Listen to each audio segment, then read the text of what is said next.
Hello guys नमस्कार। आज चाहिँ हामी के पढ्न जाँदैछौँ भन्दाखेरिमा आज चाहिँ हामी पहिला क्वेसन आइसकेको छ। Write a C program to read element for two 4x3 matrix and calculate their sum and display the result। भन्न खोजेको 3/4 को दुईटा म्याट्रिक्स छ, तिनीहरुको सम देखाउन पर्यो भन्न खोजेको। ओके, अब हामी ढिला नगरिकन सुरु गरौँ है त।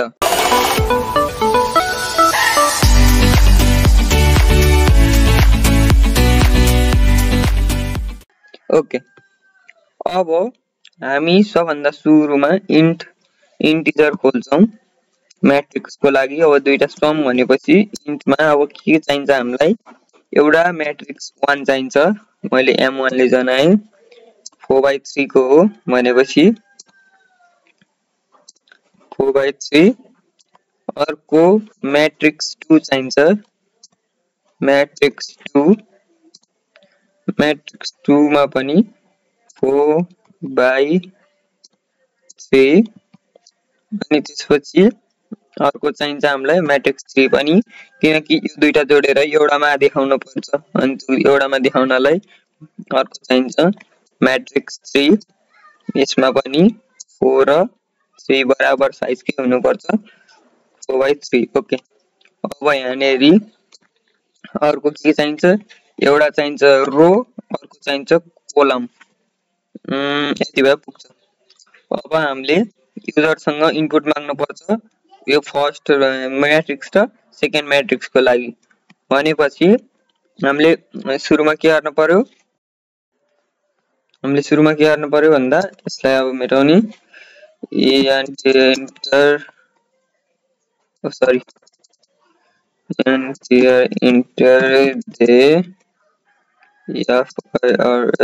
first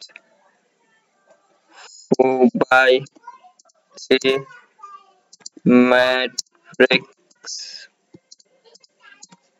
यो यहाँले लाइन ब्रेक गर्छ, सबैलाई थाहा छँदैछ। त्यसपछि अब हामीलाई ए फर्मेटमा चाहियो, चारवटा रोमा त्यो उसमा चाहियो, चारवटा रो तीनटा कोलम त्यसरी चाहियो भनेपछि हामीले फर लुप चलाउनु पर्छ, किनकि युजरले एकचोटीमा एउटा इनपुट दिन मिल्छ। नर्मली यतिकै स्क्यानएफ लगायो भने, फर लुपमा स्क्यानएफ लगायो भने बल्ल हामीले सोचे जस्तो रिजल्ट आउँछ। फर लुप पनि हैन, नेस्टेड फर लुप भनेको फर लुपको भित्र पनि फर लुप हालेर गर्ने। अब म देखाइहाल्छु।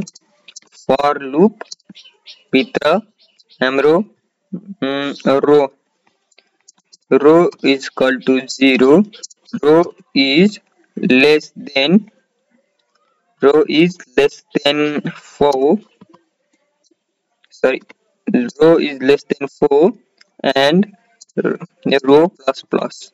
यदि रो चाहिँ 4 भन्दा कम छ भने रो प्लस प्लस हुन्छ भन्न खोजे हो, अरु केही पनि छैन। त्यसपछि अझै भित्र फर लुप एउटा, यसमा चाहिँ कोलमको is equal to 0, C less than 3, big C भयो, C प्लस प्लस। अब यहाँनिर चाहिँ स्क्यानएफ गर्ने, SCANF स्क्यानएफ।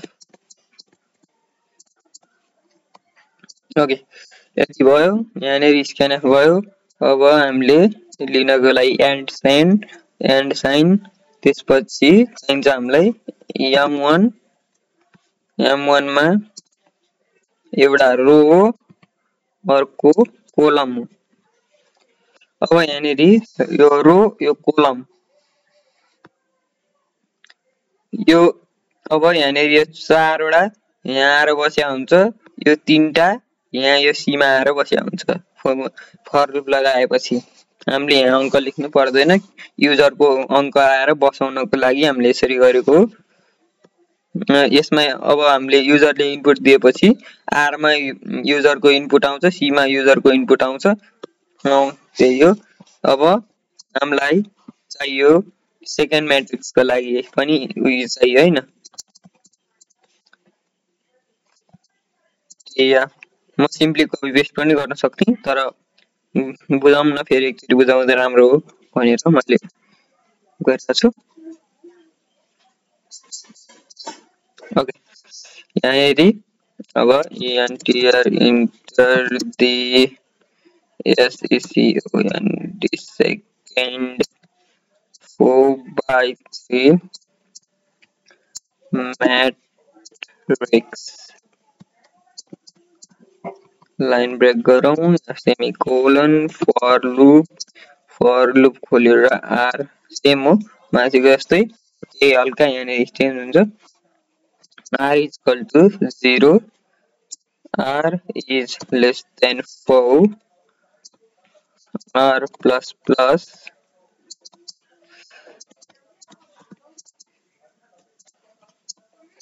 okay, c is equal to 0, c is less than 3, c plus plus, then NAD SEANF scanf %d double quote and %d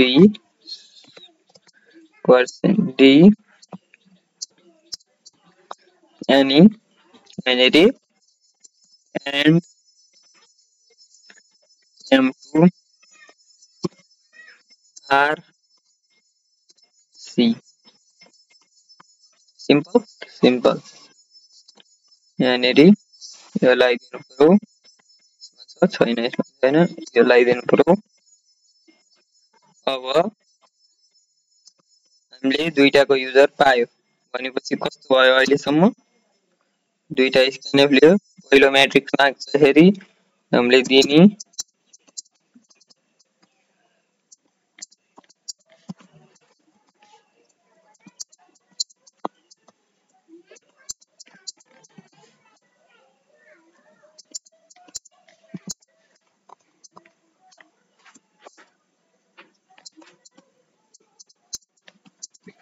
अब हामी matrix दिइरहँ, मैले यसलाई नै कपी गरेँ अहिलेलाई।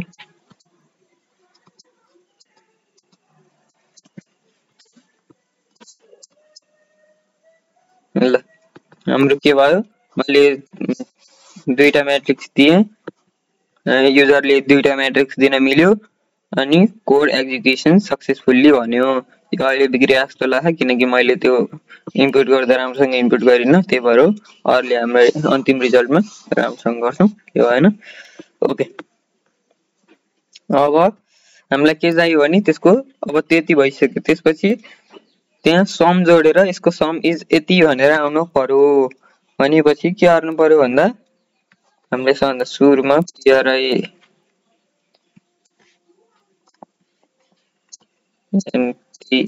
printf the sum of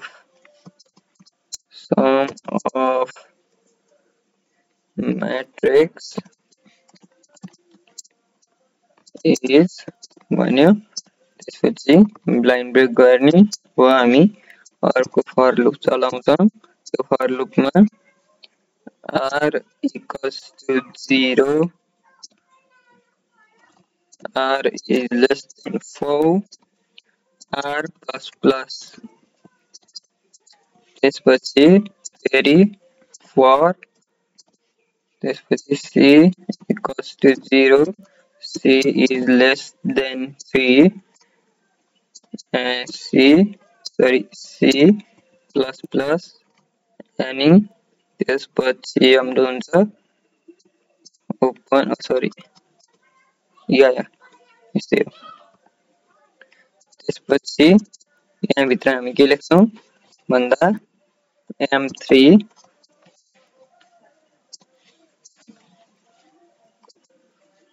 C equals to M1 R C plus M2 R C। यसले लेखेपछि M3 मा हाम्रो m1 र m2 जोडिदिएर सेभ हुन्छ। अब हामीले प्रिन्ट गरेर देखाउनु पर्यो।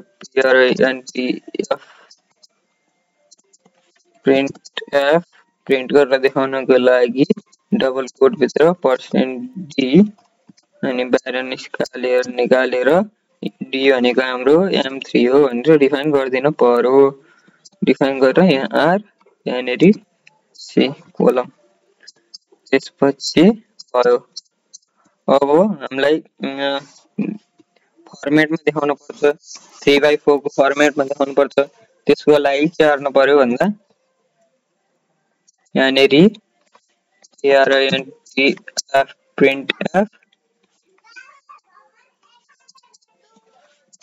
printf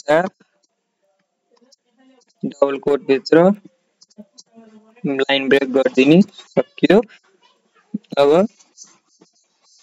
के हुन्छ भन्दाखेरि लाइन ब्रेक गरेपछि ट्यागको हुन्छ, तर यहाँ एउटा प्रब्लम, यति स्पेस चाहिँ दिनुपर्छ यहाँ, किनकि नत्र भए हाम्रो म्याट्रिक्सको नम्बर देखाउँदा जोडिएर आउँछ, फिटा आउँदैन।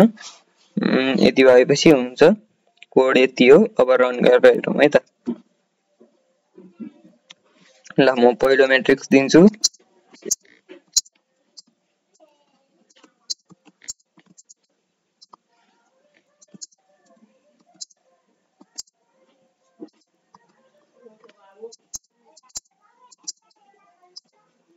पहिलो म्याट्रिक्स भयो। अब दोस्रो म्याट्रिक्स चाहिँ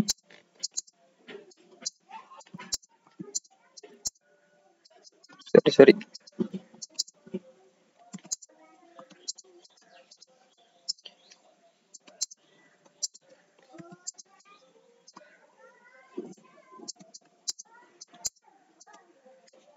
ल दुईटा म्याट्रिक्स दिए।